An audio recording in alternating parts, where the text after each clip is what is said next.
ہمارے خداوند یسوع کی انجیل مقدس مرکز کے مطابق اس کا 8واں باب 22 سے 26 آیات تک۔ اس وقت یسوع اور اس کے شاگرد بیت صدا میں آئے اور لوگ ایک اندھے کو اس کے پاس لائے اور اس کی منت کی کہ اسے چھوئے۔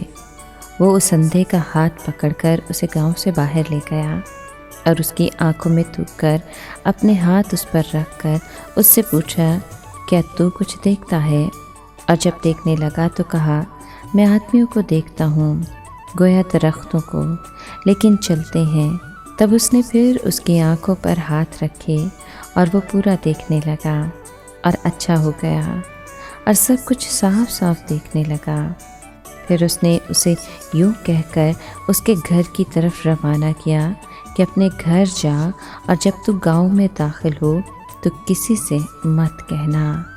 پاک کلام کے پڑھے اور سنے جانے پر خداوند کی برکت ہو، خدا کا شکر ہو۔ عزیز دوستو، مسیح یسوع بیت صدا میں ہے جہاں اس نے 5000 لوگوں کو کھانا کھلایا تھا۔ بہت سے لوگ یسوع کے پاس ایک اندھے شخص کو لے کر آئے اور یسوع کی منت کرنے لگے کہ وہ اس شخص کو چھوئے۔ یسوع نے شفا دینے کے لیے ان کے بتائے ہوئے طریقے کو نہ اپنایا، بلکہ اس شخص کو اپنے طریقے سے شفا دی۔ یسوع اس اندھے شخص کو گاؤں سے باہر لے گیا۔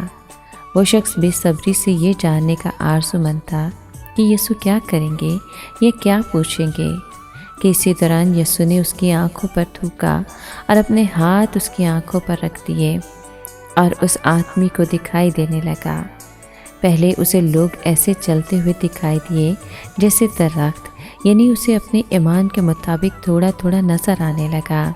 جب تھوڑا نظر آنے پر اس کا اعتقاد بڑھا تو یسوع نے دوبارہ اس کی آنکھوں پر ہاتھ رکھے اور اسے کامل بینائی عطا فرمائی۔ یہ نابینا شخص ان لوگوں کی مثال ہے جنہیں روحانی بصارت بتدریج حاصل ہوتی ہے۔ اگر وہ اپنی تھوڑی سی بینائی کا استعمال کریں تو اس میں اضافہ ہو جائے گا، کیونکہ جس کے پاس ہے اسے دیا جائے گا۔